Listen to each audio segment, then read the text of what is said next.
đây sớm mai nhom muối cứ nhom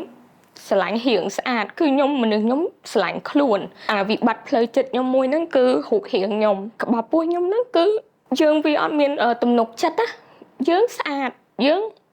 រូបរាងយើងប៉ុណ្ណឹងយើងអូខេហើយដៃជើងអីប៉ុន្តែរឿងក្បាលពោះនឹងមួយគឺវាអត់អាច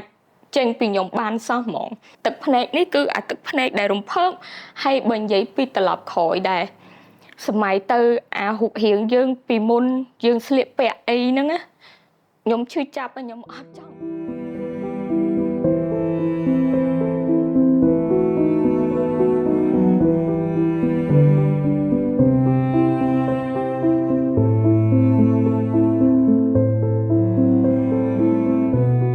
ឈ្មោះចន្ទទៀងសប្ងៃខ្ញុំនៅរស់នៅភ្នំពេញខ្ញុំជាម្ដាយម្នាក់ខ្ញុំមានគ្រួសារហើយខ្ញុំមាន baby 2នាក់ដល់អញ្ចឹងបញ្ហាខ្ញុំមួយគឺខ្ញុំក្រោយពីសម្រាលហើយគឺខ្ញុំ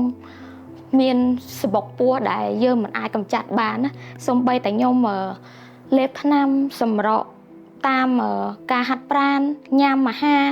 fasting អីហ្នឹងខ្ញុំធ្វើអស់ហើយលេបថ្នាំលេបអីហ្នឹងគឺវាអត់បានផលទេរឿងក្បាលពោះខ្ញុំមួយនឹងខ្ញុំរាល់ថ្ងៃនេះគឺខ្ញុំមានវិបត្តិវិបត្តិផ្លូវចិត្តខ្ញុំមួយហ្នឹងគឺរូបរាងខ្ញុំក្បាលពោះខ្ញុំហ្នឹងគឺយើងវាអត់មានទំនុកចិត្តណា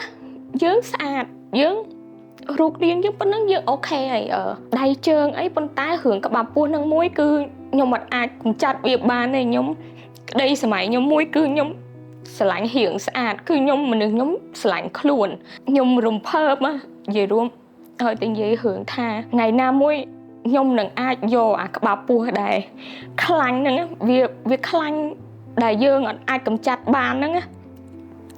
ចេញពីខ្លួនខ្ញុំសប្បាយចិត្តខ្ញុំរំភើបហ្មងហើយទឹកភ្នែកនេះគឺអាទឹកភ្នែកដែលរំភើប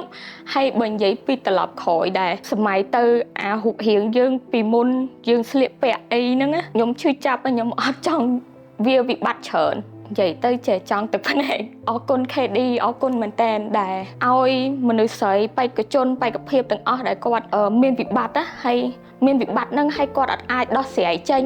គាត់មកដាក់ពាក្យប្រឡងគឺខ្ញុំអត់ដែរស្គាល់ទេ KD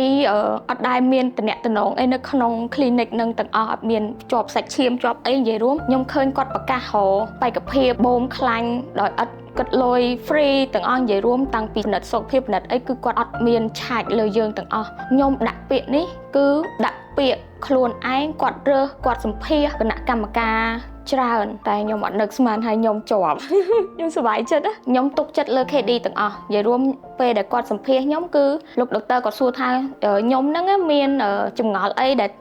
ត្រូវសួរនាំគាត់អត់ខ្ញុំនិយាយហ្មងខ្ញុំថាខ្ញុំទុកចិត្តលើ clinic KD ហើយដុកទ័រដែលគាត់មានបទពិសោធន៍យូរឆ្នាំដោយសារខ្ញុំតាមដានគាត់មកយូរមកហើយសង្ឃឹមថាអ្នកទាំងអស់គ្នាចាំតាមដានទស្សនាពេលខ្ញុំបូមខ្លាញ់ហើយបូមខ្លាញ់នេះក្បាលពោះនេះ